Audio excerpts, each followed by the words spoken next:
اب مجھ سے تو اس سے بات نہیں ہو رہی تھی تو میں نے فون جلدی بند کر دیا. تو اس نے اپنے ماں باپ کو جا کے کہا کہ وہ لڑکی تو میرے میں انٹرسٹڈ نہیں لگ رہی. اس لڑکے کو لگا کہ یار یہ مجھے لک ڈاؤن کر رہی ہے. اس نے کہا اس کو میں سیدھا کروں گا. شادی کر لی. کچھ سائٹس پہ جا کے اپنے آپ کو انرول کیا ہے نا, پرابلی ڈیٹنگ سائٹس پہ. اینڈ دا گرل کے سامنے کرتا تھا. وہ ایک لڑکی آئی اور اس کا منگیتر اس کو بہت اچھی طرح ٹریٹ کرتا تھا.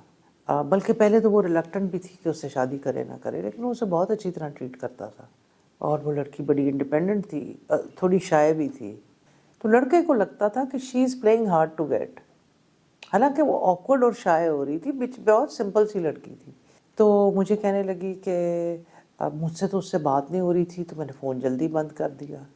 تو اس نے اپنے ماں باپ کو جا کے کہا کہ وہ لڑکی تو میرے میں انٹرسٹڈ نہیں لگ رہی. تو دیکھیں مجھے اس طرح کہنا کہ مجھے تم بہت پسند آئے اچھا نہیں لگتا. I feel very awkward and I don't want. She was a dignified girl. She didn't want to, وہ اونچی حرکتیں نہیں کرنا چاہتی تھی. اب اس بندے کو لگا کہ یار اس کو وہ جتنا بیچاری شائع اور awkward فیل کرے وہ سمجھے یہ ہارڈ ٹو گیٹ پلے کر رہی ہے. پہلے تو وہ شادی میں اتنا کوئی انٹرسٹڈ نہیں تھا. بعد میں اس نے کہا کہ یہ کیا میں نے اسے شادی کرنی ہے. Now we've discuss time and again کہ لڑکوں کو ریجیکشن سے عشق ہو جاتا ہے, چیلنج سے عشق ہو جاتا ہے.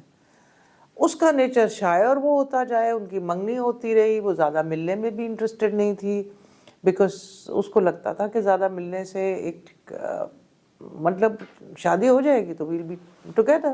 But she was very fond of him, she liked ہم. اور جب اس لڑکے کو لگا کہ یار یہ مجھے لک ڈاؤن کر رہی ہے, بھئی اگر آپ کو لگ بھی رہا ہے نا آپ لک ڈاؤن کر رہے ہو تو آپ کو اس کو سیدھی آپ اس سے بات کرو. ہو سکتا ہے اس بیچاری کی انر شائنس پرابلم تھی تو ٹھیک ہو جاتی. اس نے تو فل بہت ٹائم ہوتا ہے یا لوگوں کے پاس, زندگی ایک ہی ہے, اتنی چھوٹی سی ہے, ہم بدلے سوچ لیتے. اس نے کہا اس کو میں سیدھا کروں گا. شادی کر لی. شادی کر کے وہ اس کو کنٹرول کرنا شروع ہو گیا. وہ لڑکی بیچاری کو کنٹرول کرنے کی اتنی کوئی ضرورت نہیں تھی جتنا ایفرٹ اس لڑکے نے اس کنٹرولنگ میں ڈالا. یہاں تک کہ اس کی فرینڈس چھڑوائیں, اس کو بالکل ایک مولڈ میں ڈال دیا.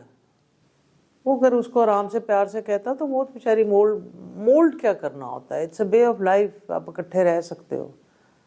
خیر اینی وے جب وہ مولڈ ہو گئی اس لڑکے کو اس لڑکی میں انٹرسٹ ختم ہو گیا. اس نے بعد میں سوچا کہ ہے یہ تو کچھ بھی نہیں تھی, میں نے تو اتنا سوچا کہ یہ تو بڑی ایٹیٹیوڈ والی, یہ تو سمپل سی لڑکی ہے, یہ تو شائع فیل کر رہی تھی. He had figured her out.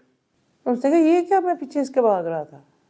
اس نے اس کو بہت زیادہ سائڈ لائن کرنا شروع کر دیا اور سائٹ پہ غالباً کچھ سائٹس پہ جا کے اپنے آپ کو انرول کیا ہے نا, پرابلی ڈیٹنگ سائٹس پہ. اینڈ دا گرل کے سامنے کرتا تھا وہ.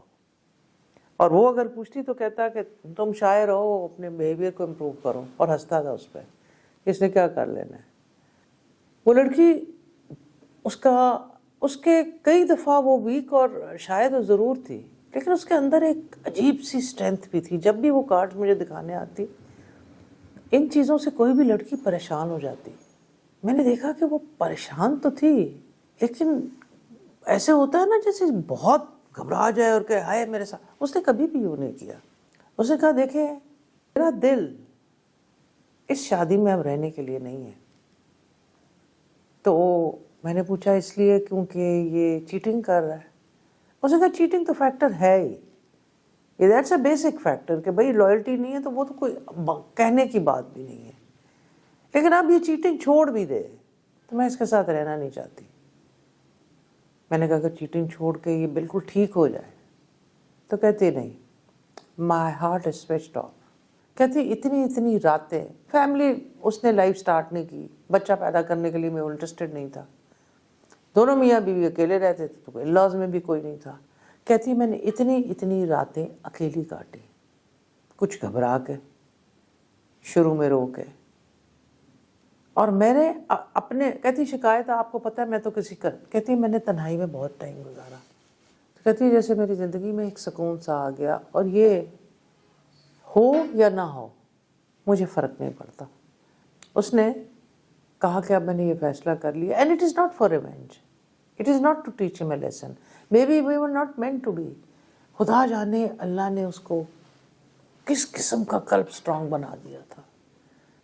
اور وہ طاقت عجیب سی طاقت تھی, میں نے ایسی طاقت کبھی کسی میں نہیں دیکھی. اس طاقت میں نہ غصہ تھا, اس طاقت میں نہ خود مختاری میں پروف کرنے کا کچھ تھا, اس میں علیحدہ رہ کے خدا کے ساتھ کنیکشن تھا, اور بہت زیادہ کریٹیوٹی تھی. جو اوور دوز تنہائی کی راتیں اس نے بیٹھ کے اپنے اندر کی ٹیلنٹس کو نکالا تھا. اب یہی سچویشن بہت ساری لڑکیوں کے اندر آتی ہے. یہ اللہ کی بلیسنگ ہے کہ اللہ نے اس کی تیسری آنکھ کھول دی. ہاں, ایک سوال میں نے اس سے ضرور کیا. میں نے کہا میری بات سنیں, آپ انسان ہیں, شائع ہیں, پہلا مرد تھا آپ کی زندگی میں, تو ظاہرہ ایک بانڈنگ تو تھی, اور اس کی تھی بھی. شی سیڈ میں بہت لمبے لمبے سجدے کرتی تھی. پہلے ان سجدوں میں روتی تھی, پھر اللہ کے نام پڑھتی تھی ان سجدوں میں. اور میں نے جیسے جیسے دیکھا کہ میرے تھرڈ آئی, تیسری آنکھ کہتے ہیں نا, تھرڈ آئی ہماری یہاں ہے, انٹیوشن ہماری یہاں ہے. اسی لیے جو لوگ لمبے لمبے سجدے کریں, ہم نوٹ کریں کہ ان کا محراب بن جاتا ہے, اور ان کو ٹرو ڈریمز بھی آنی شروع ہو جاتی ہیں, because this is the point. تو کہتی ہے اب میری تھرڈ آئی اندر کی آنکھ کھل گئی ہے کہ یہ کرنا چاہتا ہے. تو یہ میرا سول گروپ نہیں ہے, میرے لیے کوئی بہت اچھا سا آدمی اللہ نے رکھا ہوگا. نہیں بھی رکھا تو کوئی بات نہیں. اس نے میاں کو بلایا, اور ایگزیکٹلی مجھے ریڈنگ میں کہا میں یہ بات کروں گی. ایگزیکٹلی اس میاں کو یہ کہا کہ بھائی, in a nutshell, I'm over you, not because she had another man. بہت سارے لوگوں کے یہاں عورتوں کی غلطی ہوتی ہے کہ اگر مرد یوں کر بھی رہے ہوں تو فوراً وہ دوسرا آدمی ڈھونڈ کے اس سے دھوکہ کھانا شروع کر دیتی ہے. اور آج کل تو یہ بھی ہو رہا ہے کہ وہ جو دھوکہ مرد دھوکہ دے رہا ہے تو وہ دوسرا ڈبل دھوکہ دے رہا ہے. اور کئی دفعہ تو وہ لوگ جو ڈبل دھوکہ دے رہا ہے اس کا نام ہی وہی نہیں ہوتا جو بتاتا ہے, لوکیشن بھی وہ نہیں ہوتی, کیونکہ انٹرنیٹ پہ تو پتہ ہی نہیں چلتا. لیکن اس نے لڑکی نے اپنے خدا سے بات چیت, اس کے اندر جو خدا نے کوالٹیز دی تھی, تو نہ تو کوئی دھوکہ ملا, اور نہ ہی کوئی رنج ہوا, اور نہ ہی کوئی خوشی ہوئی, اور نہ ہی کوئی بدلا ہوا. وہ اس کے بعد نکل گئی, اور آج وہ بہت خوش ہے ایک آدمی کے ساتھ. لیکن یہ بندہ آ کے مجھ سے پوچھتا رہا کہ اب میں کیا کروں.